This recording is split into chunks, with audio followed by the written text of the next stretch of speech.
Mulai sambutan ini, saya minta satu kursi lagi. Saya lihat tadi pimpinan KPK, Pak Alex, silahkan ke depan, Pak. KPK ini penting sekali. Jangan diberikan kursi di belakang, harus di depan. Ya, udah. Silakan. Kursinya jangan beda, kursinya sama saja yang ini ya, tapi di depan. Ya. Bapak, Ibu, dan saudara-saudara sekalian, jadi perubahan dunia sekarang ini sangat cepat sekali. Sekali lagi saya ulangi, sangat cepat sekali. Tiap detik berubah, tiap menit berubah. Tiap jam berubah, tiap hari berubah, tiap minggu berubah, tiap bulan berubah. Perubahannya cepat sekali. Kalau kita bekerja linier, kalau kita bekerja rutinitas, ditinggal kita. Pasti ditinggal. Kerja kita monoton, ditinggal kita. Coba kita lihat, ada internet. Kita banyak yang baru belajar, apa itu internet. Sudah berubah, ganti mobile internet. Mobile internet kita baru, apa sih mobile internet? Ganti lagi artificial intelligence, mesin cerdas. Apa ini? Kita belum rampung belajar satu, sudah berubah ke yang lain. Inilah yang saya katakan, sering saya katakan, perubahan dunia yang cepat sekali, karena teknologi. Jadi kalau kita masih berkutat rutinitas ini, itu, ini, ditinggal, sudah ditinggal kita. Saya ingin ingatkan pada Bapak, Ibu, dan saudara-saudara semuanya. Coba kita lihat Elon Musk berbicara masalah Tesla, mobil fantastik masa depan.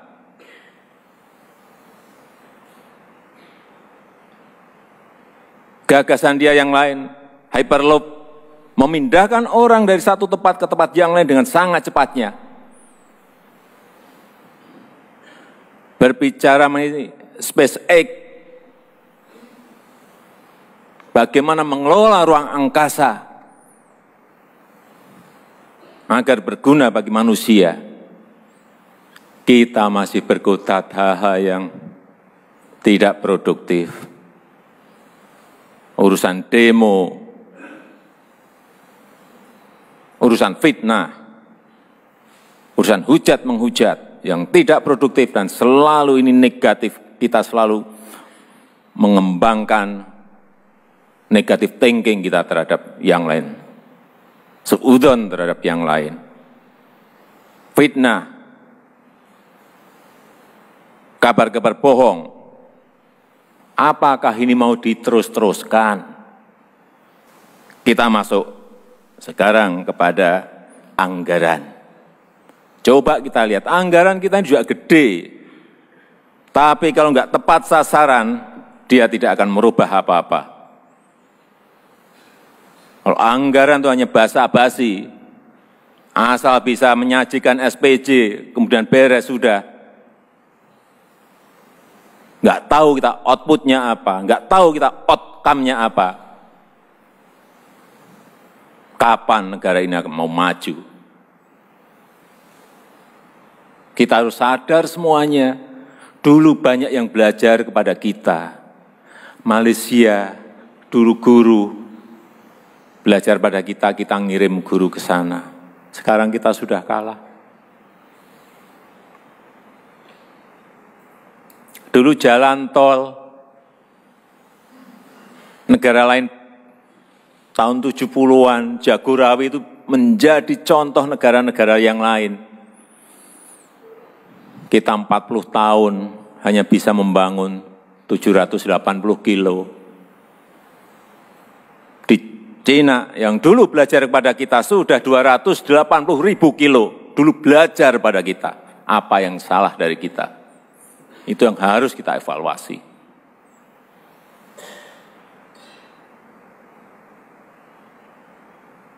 Saya kaget, dulu PT PAL, tahun 72 dibuka. Korea Selatan punya juga PT kayak PT PAL, tahun 73 dibuka. Kita belum maju kemana-mana, dia sudah bisa bikin kapal selam. Apa yang salah dengan kita?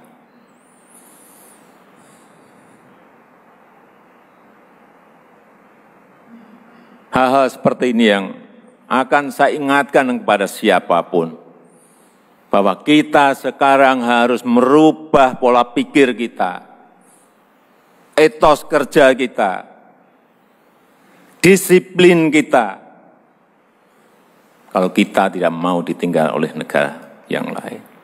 Kembali lagi ke anggaran, infrastruktur coba, 2015, di PU saja 119 triliun. 2015, 2016 98 triliun. 2017 103 triliun. Itu infrastruktur hanya di PU.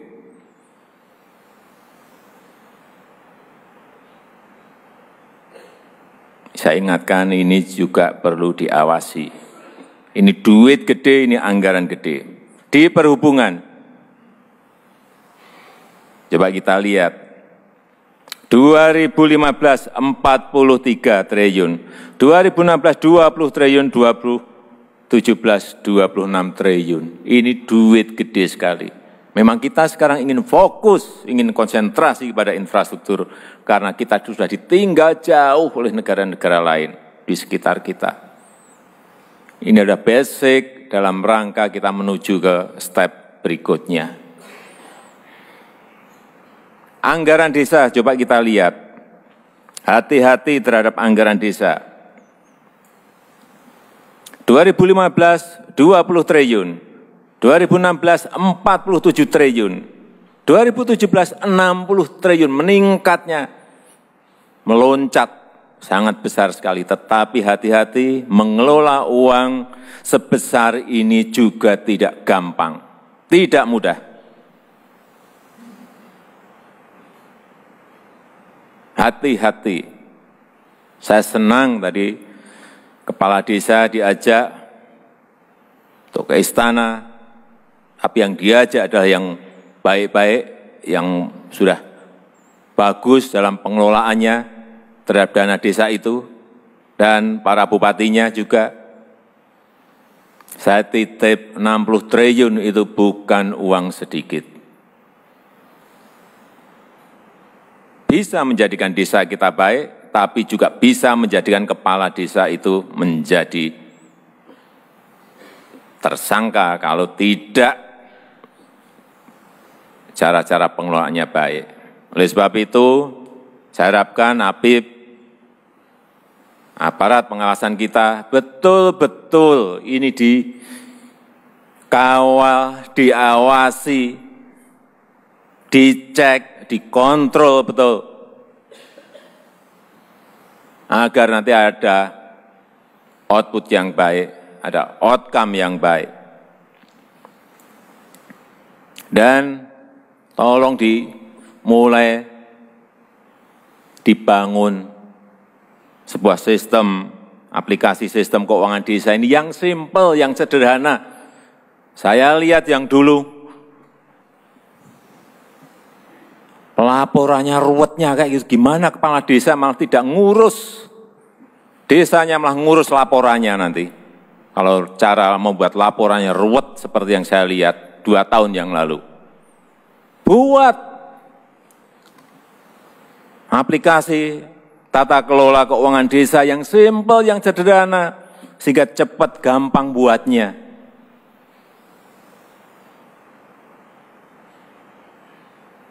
Jangan buat berlembar-lembar, berlapis-lapis. Yang paling penting simple, sederhana, tapi gampang dicek, gampang dikontrol, gampang diawasi. Prinsip di situ. Nggak usah laporan bertumpuk-tumpuk, tapi duitnya juga hilang untuk apa? Laporan itu untuk apa? nggak ada gunanya.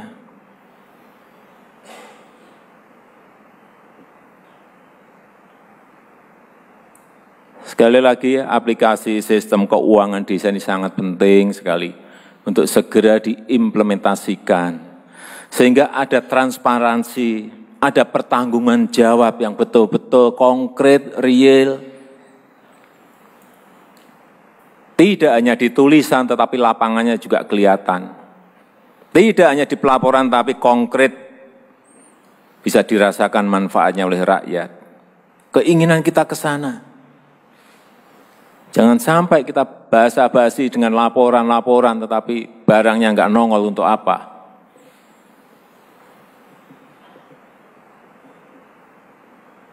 Sekali lagi, saya ingin ini kepada semua menteri, sudah saya sampaikan, orientasi kita jangan orientasi prosedur. Harus berubah orientasi kita, ada orientasi hasil. Orientasi hasil. Saya sudah perintahkan ke Menteri Keuangan juga masalah SPJ yang dulunya ruwet sampai berapa Bu Menteri? 40 berapa? 44 apa itu? 44 laporan. Juknisnya berapa? 98. Apa-apaan ini? Semua dinas, semua desa, semua kementerian, tiap hari lembur bukan untuk kerja tapi ngurusi SPJ. Saya sampaikan nggak mau saya berbelit-belit seperti itu. Dan Bu Menteri langsung respon. Sekarang udah berapa sih? 44, sekarang jadi 2. Bu Menteri beri tepuk tangan dong. Saya kira itu yang bisa saya sampaikan dan perlu saya ingatkan pada hari ini, dan dengan mengucap Bismillahirrahmanirrahim, saya nyatakan Rakornas Pengawasan Intern Pemerintah tahun 2017 dibuka.